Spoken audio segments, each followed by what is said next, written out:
อันถามน้อยนึงแน่ซั่นน่ะอันยันว่าพี่น้องของใจนี่ก่อนสิไปเนาะเฮือนน้องสลีสลาเฮาแหละมันยังขาดหลายบ่ตอนนี้ว่าจะได้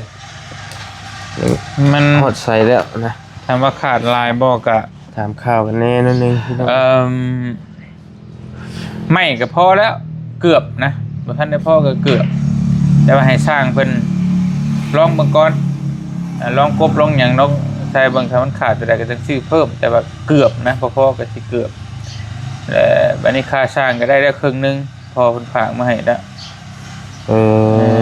ก็คือว่าก็สิยังจะตัวสังกะสีมันยังวงกบมันยังไม่เสียหรอกเสียล่านะแต่พวกไม้พวกค่าสร้างก็ได้ครึ่งนึงค่าสร้างก็ได้ครึ่งนึงได้10 ล้านเท่าได้แล้วนำนั่นน่ะตะกี้ว่าสิให้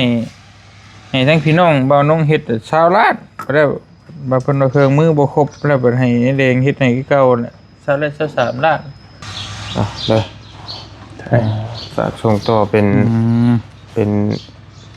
สะพานบุญต่อแต่ว่าบ่คือบ่รีว่าบ่เตียงมอบให้แล้วเนาะแล้วบ่เตียงเงินส่วนโตมอบให้ก่อนแล้วบ่ได้เอามาคืนให้ซะพี่น้อง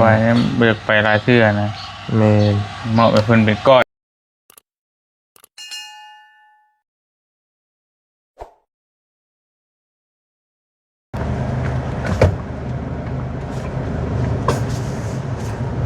พี่น้องมาทักทายสบายดีเนาะสบายดีและสวัสดีเนี่ยบรรยากาศตอนเที่ยงกำลัง10:00 นพี่น้องบรีมาเวหา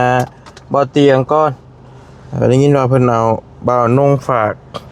เครื่องฝากของมาให้ว่าฉันฝากผลไม้รากไม้ก็บ่รีสิเอาเงินมามอบให้บ่อเตียงก่อนมีเงินพอใจดีท่านนึงเพิ่นฝากให้ไปถวายวัดแต่ว่าบ่อเตียงไปถวายก่อนแล้วแหละเนาะบอลี่ประสานหาบ่อเตียงเพราะว่ายังบ่มีโอกาสได้มอบให้กันก็เลยให้บ่อเตียงเอาเงินส่วนโตของบ่อเตียงมอบให้ก่อนเนาะถวายไปก่อนถวายวัดที่ซื้อที่ดินให้วัดนั่นแหละแต่ว่าทางบอลี่หันมีเงินอยู่5,000ก็เลยให้บ่อเตียงออกให้ก่อนเพราะว่ามื้อนั้นบ่อเตียงลงไปแล้วก็มื้อนี้บอลี่สิมามอบคืนให้เนาะเงินเป็นพอจะดีเพิ่นอยู่ฝั่งไทยเนาะไปลงไปหาเพิ่นนำกันพอตั้งแต่มาเพิ่นมาแต่ลาวใต้ยังบ่ได้มาพูดมาคุยกันอยู่พี่น้องเนาะจะเป็นจังได๋แน่โดย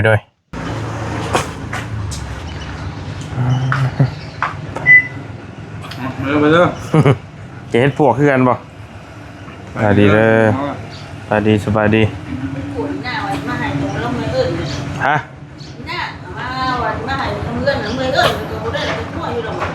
หน้าคนใดหน้าคำนี่บ่กินมากินอีกได้กินคือกันเฮ็ดพวกแล้ว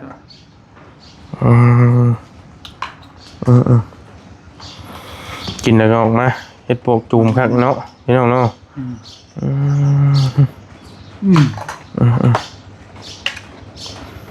ถึงแล้วแกงให้พวกโดยแกงให้พวกยั่วไม่น้องเมฆคือได้มากินข้าวอยู่พี่มั้ยไปเอาใบย่องย่อใบย่องย่ออยู่ตำรวจไปเอาให้ย่องย่อเกี่ยวกับยังเอาไปปล่อยเป็น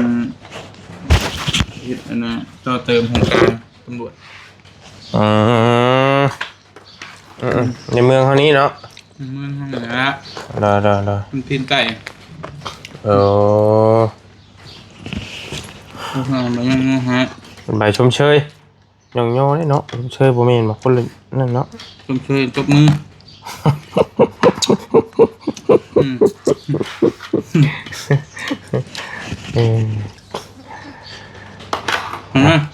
เอาเลยอาจจะกินมาเดี๋ยวนี้ได้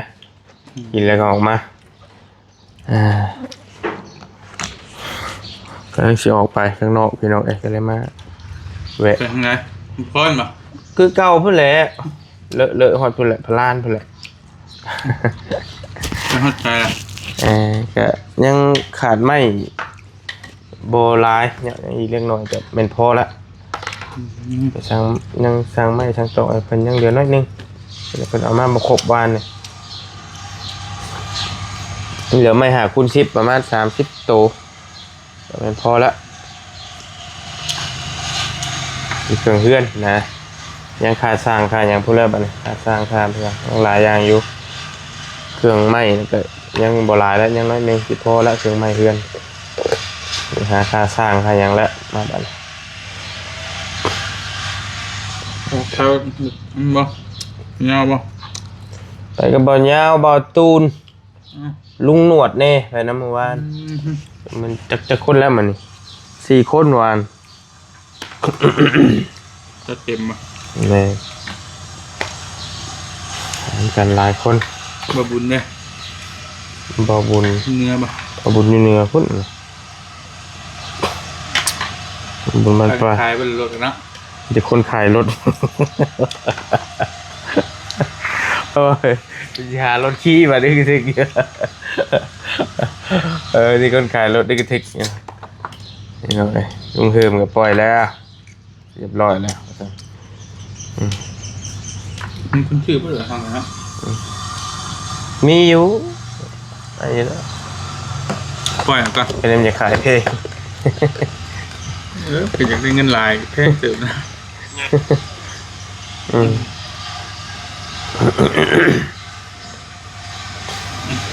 ขายจากร้านหนึ่งบ่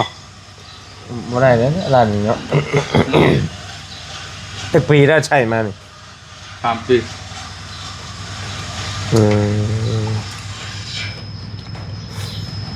มันมีปัญหาอย่างที่เครื่องของเคียงมัน ไปหาจะบ่มีเงินเติมมัน วันรถลงเหิมเราสอบเรื่อยพี่นี่ก็สอบนี่ก็นั่นก็นี่อยู่มันลุยลาย มีแต่หาย อะไรจะขายจะเป็นดาวเอาบริษัทดาวเอารถไม่เนี่ยเพราะมันโบได้สอบได้แปลงเรื่อยว่าซะตามผลว่าจากที่ใดละ เช็ดจะขับไปใช้คำว่า ฮะมันS3บ่เดียวกันเอามาค่อยนี่นี่ใช่อยู่แต่มันเป็นไซส์นี่เดียวกัน ดูนนะ ช็อกอันนี้ ไม่ทองว่า แมนเบิ่งชงนี่ จะเข้าทาง นี่บ่ได้บ่โอ้บ่ได้เนาะได้บ่25สิได้อยู่จัง มันเข้าไปได้อยู่แต่ว่ามันดูน ยัน22เบิ่งชงตาน้อยๆ S2 พากันออกไปทางใดซะ จริงก็ เป็นอะไรอยู่ลาวใต้เฮา ลองเห็นเพื่อนน้องทะเลนะครับ มื้อใดสิได้ลงไปบัดนี้ ทางเบึงนะมีอย่างหนังเร็ว จะไปอยู่เนาะ ไป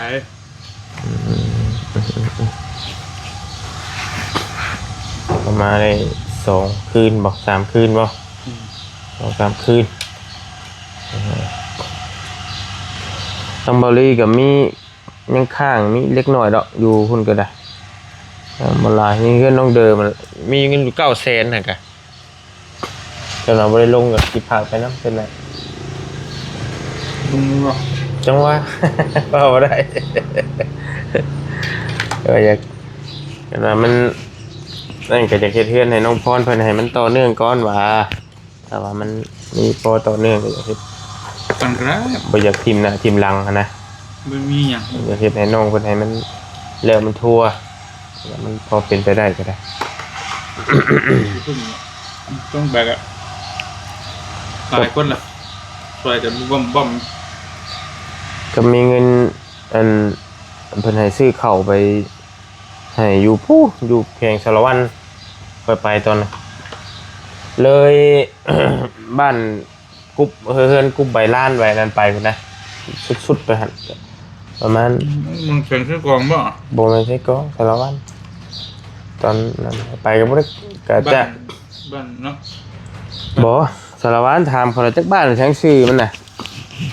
มันรอยต่อกับเสกองนี่แหละรอยต่อ บ้านเพื่อนเป็นบ้านนี่จะ เลยไปพูดได้ปุ๊บเลยไปไกลเติบ เลยบ่แห่ไปพุ่น บ่ฮอดพุ่นแม่นบ่วะเฮาก็บ่ค่อยฮู้ปานใดจากค่าแตงไปประมาณ60ปลายลักนี่แหละไปตอนนั้นเด้ไปกับเขาบ่เจ็บบ่เฮือนน้องบนตอนนั้น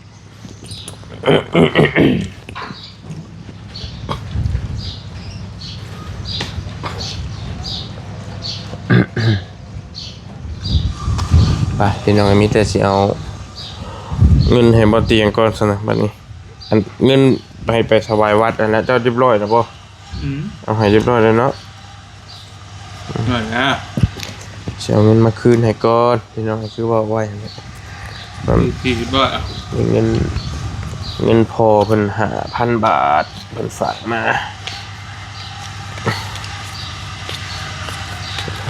ซื้อเรียบร้อยแล้วบ่ที คือนะ อืม แต่ว่า ชื่อละมันถวายมือถวายต่างหากนะ โอ้ ชื่อมันต้องถวายเป็นทางการต่างหากอีกนะ โดย ต้องมอบมันยังสักแง่ อืม เติบหนึ่งอยู่ ถวายให้ทำฮู้บ่แล้วเนาะ บนแล้วเมืองตู จำ แขวงจนโนเทศ เจ้าเมืองเจ้าแขงเนาะ จะว่าตัวแขวงเนาะแต่ว่า แต่ก็ต้องฮอดเพิ่นน่ะแม่นบ่ นะ อืมก็ ก็จะเป็นที่ให้ไพมากแล้ว ลองแรงเพิ่นมาแต่ว่าเงินนั้นพอแล้วครบชื่อเรียบร้อยแล้วติเออ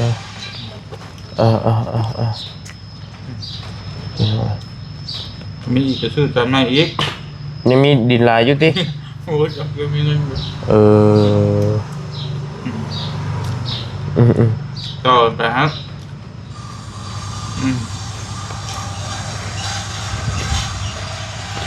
เนื้อที่เท่าไหร่ก็ว่าเป็นเม็ด ยังทันได้ ยังบ่ทันได้เทครับบ่ เพราะว่าไปถ้าไปก็ไม่ชื่อนะแบบว่ามอบเงินเนี่ยเพิ่นคือเพิ่นเอาเพิ่นเอกสารไปเล่นแล้วเฮ็ดไปเลยเนี่ยแต่มันประมาณ50-60 เมตรก็ความยาวกว้างประมาณ40คร่าวๆมันเติมนึงอยู่แล้ว โอ้ เดินเป็นป่านะพอมันย่างผ้าย่างเลาะเบิ่งซื้อมันนั่นก็บ่ได้แพกอิหยังนะข้าวๆเอาด้วย เด้อเอากินข้าวกันถวายวัดเนาะหมองที่พักอาศัยหมองฝึกปฏิบัติธรรมทางพระสงฆ์บ่ได้ไปแต่หึงเลยบ่ดีแกไปตั้งแต่รถชนอุบัติเหตุแล้วก็กลับไปเทื่อนึงบ่ได้ไปอีกเลย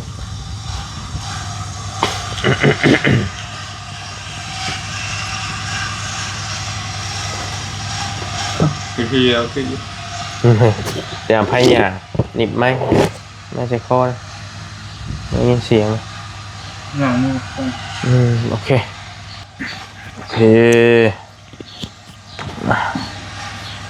เอามอบฮะเลยฝากส่งต่อเป็นสะพานบุญต่อแต่ว่าบ่คือบริว่าบ่เตียงมอบให้แล้วเนาะ หมดแล้ว บ่เตียงเอาเงินส่วนโตวมอบให้ก่อนแล้วบ่ได้เอามาคืนให้ซะพี่น้อง ปล่อยให้เบิกไปรายเทื่อนะ แม่น เหมาะไปเพิ่นเป็นก้อนบัดเดียวเลย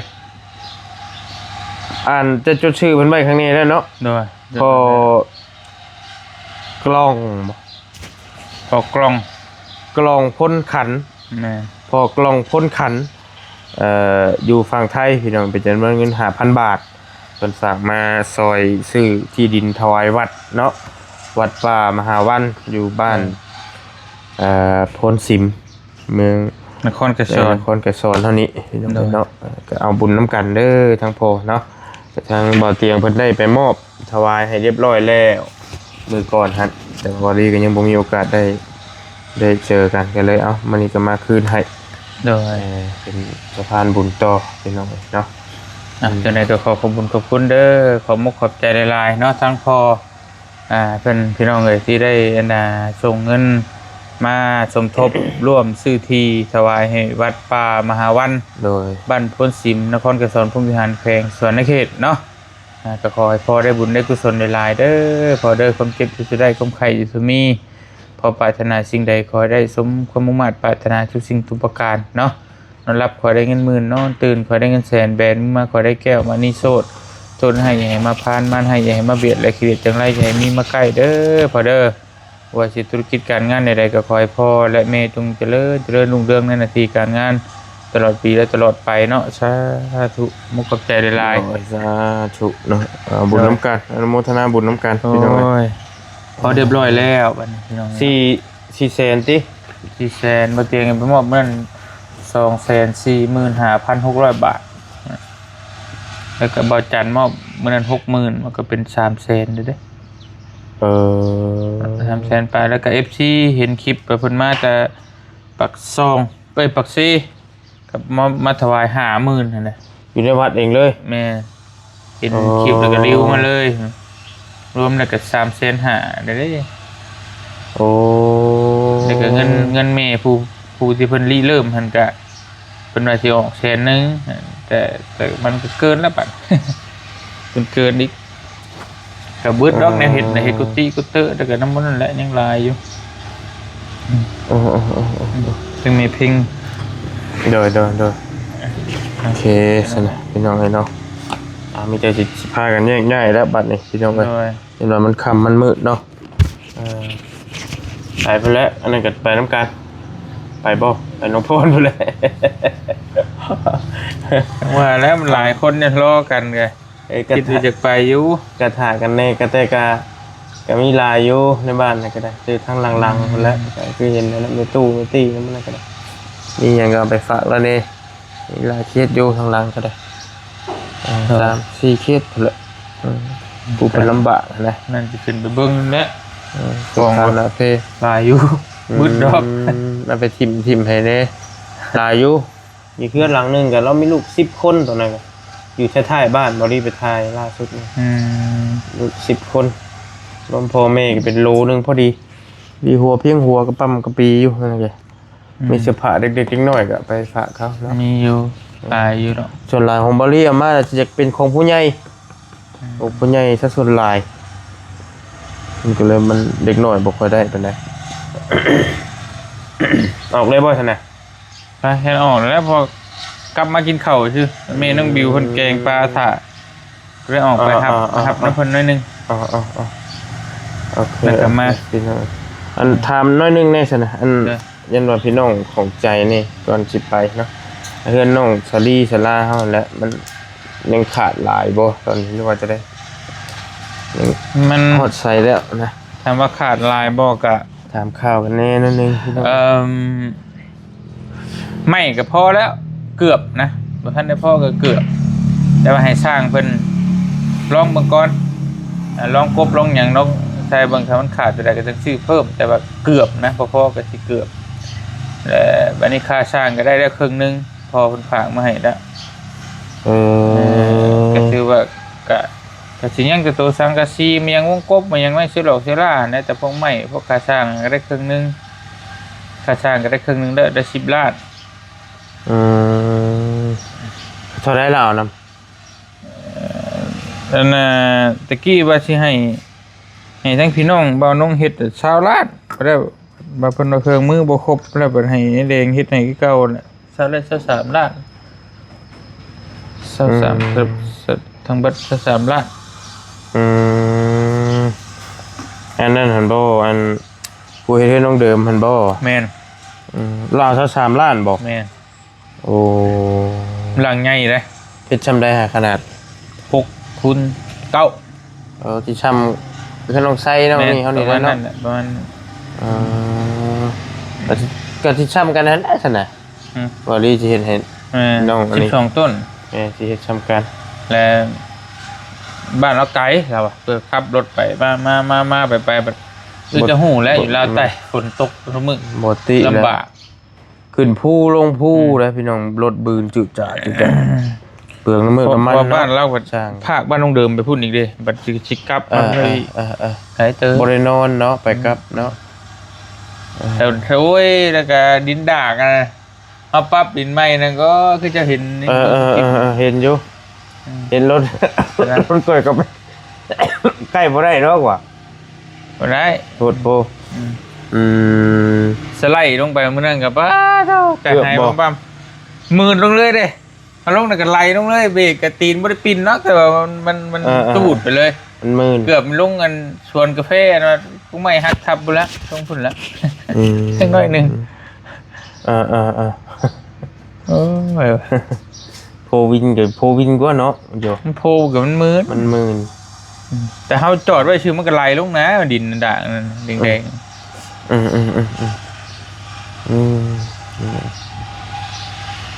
23 ล้านก็ธรรมดาอยู่รายเรียกกับอยู่เหนือเนาะ ๆ30,000ปลายซูซี่กันนั่นแหละ ตามช่างที่เฮ็ดเฮือนน้องพรว่านี่40 ล้านได้อยู่เหรอเฮ็ดได้ดอกว่าดอกไว้ได้หลังคามันก็20 ล้านนั่นแหละว่าดอกอ้ายว่ายอมแล้วอ่ะลดได้เต็มที่30ไปแล้วอ่ะ30 ล้านแล้วอ่ะว้าจังว่าเด้อว่าจังสิคุยนำเบิ่งใหม่เด้อว่ะ โจมเราเบิ้งถ้ารถเจ้าหาเจ้าหกก็มี ก็จังว่าคันว่ามันไก่ยังว่าเอาพอคำพอเข้มไปมันไก่เฮ็ดนาทำอันนี้กันเนาะแล้วเราบ่จะเฮ็ดเป็นเท่าเจ้า ยังอยู่สิ อืม ผูกกระโลแล้วยังทาสีนิดหน่อยก็แล้วมีหยังแล้ว ก็สิหาเบิ่งจะให้มันได้ซำประมาณ24 25นี่แหละซำทางเหนือนี่แหละนะแต่ว่าค่าสร้างก็บ่ทันมีแล้วก็ถามเชิบๆไว้ต่อใหม่มันสิพอแล้วเด้สิเฮ็ดน้องพร เราบ่ค้ำก็ได้อยู่แต่ว่า ต้องไปโน่นแหละเนาะ นอนพอ คันว่าเพิ่นสิไปบ่บ่ได้สร้างคุยนำเบิ่ง ไปหรือบ่ไปหาสัญญาณอินเทอร์เน็ตก็บ่มี บ่มีนี่ เผื่อให้เทือนแล้วได้มีไอ้พุ่นเด้อจ้ะ ก็จังว่าเป็นนอนน้ำผู้ชาวแล้วผู้ชาว2 ชาวว่าก็ได้มีแต่วัยรุ่นไปก็ยังก็ ยังได้หีดหลายจ้ะ กินยังเว้าเพิ่นอยู่ คุยมีแต่คุย สัญญาณบ่มีก็อย่าเอาแม่มมานอนคุยกันอยู่หั่นแล้วอ่ะแบบแม่ใช่เออ กระดองน้องเดิม50ล้านคุย3โตว บ่เจ็บมันนะบ่รู้ว่าจะได้คือเห็นชวมฉ่อยชวมเสียวให้ อ๋อพอดีบังเอิญว่าไม่พิมพ์ประพิมพ์นี่แหละ บ่ได้เบิ่งได้บ่ลีก็เห็นแบบไทม์ไลน์แบบเชิบๆซื่อๆแต่บ่ได้เข้าเบิ่งเนื้อในมัน คน นะ แล้วผากแล้วก็ผากมาให้สิชุดงามชุดหยังนี่จะสวยนี่มันไม่แมนเพราะ เด้ บัง อ เอิญก็ได้ให้บ่เจ็บว่าไหม ก็เลยเป็นเรื่องบัดนี้ โอ้ย อืม กันเลยมาเอานี่ไว้เลย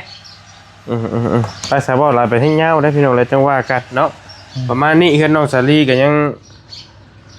งลายอยู่ยังสังกะสียังไม่เสื้อล่าบงกบบานประตูพุ่นเลยเนาะก็ได้เห็นว่าพี่น้องก็ถามข่าวอยู่นะพี่น้องน้องสาลีก็ได้ทางใดก็พอทางนั้นเนาะเอ้าจังว่ากันซะนะพี่น้องเอ้ยป้าอยู่ดีมีเฮงไปก่อนเดินทางพี่น้องเอ้ยเนาะ โด จัง ย ว่ากัน บายดีเด้อ โดยไปโอเคพี่น้องไปพี่น้องบอลี่เองก็ขขอบใจขอขอบคุณในไลน์เนาะทั้งพ่อ